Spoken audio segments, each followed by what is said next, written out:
All right, guys, we're still at Más o Menos Cafe, and this time we run into a local legend who has been in the music scene forever, Billy Towns. Billy, how are you? Hey, hello. Glad to be here, Caleb.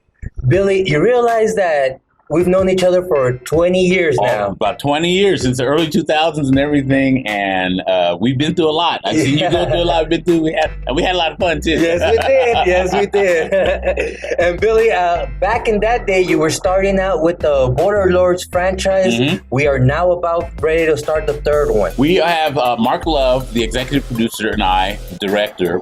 We finally, and we had some speed bumps along the way.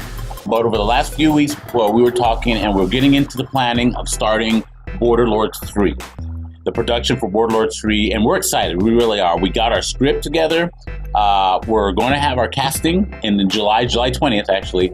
And we're putting together some good producers and some good support to where we're going to stay the course on doing it. It's going to take about a year because we're independent and everything, but we're excited. We've done it before. And we know from our past of what we did in Border Lords 1 and 2, we know how to smooth out a few of the bumps. Not that it's going to be easy, but we know more or less how to kind of streamline our production. So we're looking forward to it. And my goal, and I was telling you earlier, my goal is to have this a noted project. Right. And maybe, we'll get it out to the festivals, get it online for streaming and everything. So we look forward to doing a lot on this project. Now, for those that don't know the storyline, tell us a little bit about the plot. Basically, I'll tell you with 1 and 2, it's basically about a fictional, and I got to say fictional, it's not about a family here, a cartel family, a fictional family, the Cortez family here in El Paso that has developed power in not only of the legal contraband, drugs and all that, but immigrants, illegal immigrants, a lot of things that are current, today within the issues. But they're a very powerful family here on the border, but they've gone through problems. They've gone through other factions that want to destroy them and everything. So we established that in Border Lords 1. Border Lords 2, we had outside influences come in and try to control the power on the border.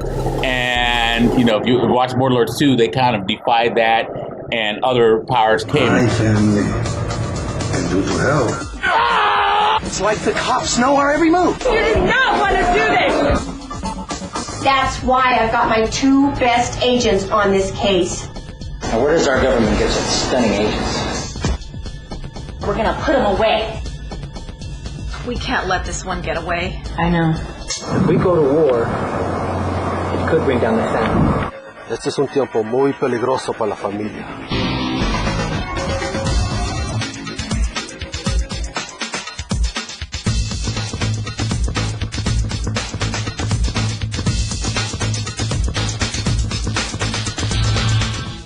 Border Lords 3, I won't give it away, but Border Lords 3, Border Lords 3, we're piling it on. There's going to be more action.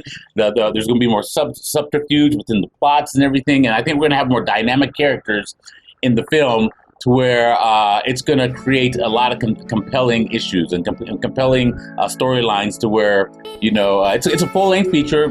So hopefully it'll capture you like, I'm as everybody, I'm a fan of The Godfather, I'm a fan of The Sopranos and all that, Goodfellas, and we're looking at getting that mob type of mentality. However, we're looking at bringing it to where we, in a fictional way, how we feel it fits El Paso. Granted, cartels and everything, but it's not going to be so fantastic to where it's not plausible, but we're not going to make it so milk and honey. We're going to throw in a few things. So we're excited. The production is going to be a lot of fun. Billy, when it comes to character development, tell me what the thought process is. Well, basically it's an ongoing thing. Every single character, the main primary character, as we have it on our sheets, the main primary character, we thought a lot of flow. We thought, okay, what is this person? What's the motivation? What is even the name? Is the name even plausible? Does the name feel like it is somebody in El Paso that would be within this criminal type of organization? And then we develop, what is the motivation? What is the plan? Why do we want to watch this character? Why do we want to watch this character? So we've developed, within these characters, we put in their type of attitudes, and the actors that, some of them we already got, some of them we're going to be looking for. We say, are you fit to play this role? Do you understand this role? And we're picky on what we choose. What I've learned over the 20 years that we've been doing this, is choose the talent that is applicable. You can have somebody who's very talented, but they're not really for this role.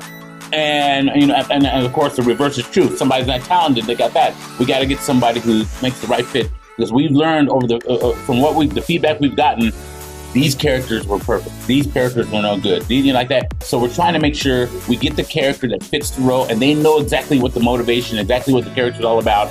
And when we do our table read, when we get finally all the ensemble gets together, I'm going to say get into the character.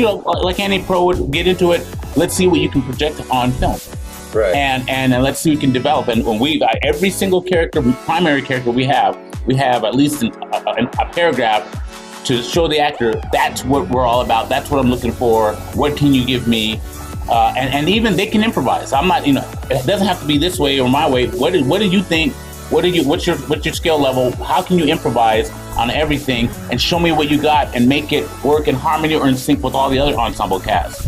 So that's how we develop the characters within our project. And for those that may want to get involved, what do they look out for? The castings, when are they? The casting, tentatively, they're going to be Saturday, July the 20th. The place, not sure. The best way to do it, they can Facebook me. I'll give you my email is shaderec, Shade News, SHADENEWS,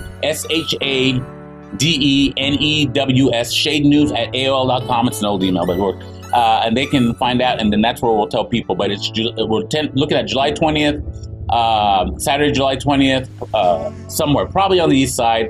We're trying to get the venue to make sure, but we're looking at mid-July. Appreciate you. Appreciate Man, the time. thank you, Caleb. Appreciate to be part of this podcast and everything. Thank you. All right.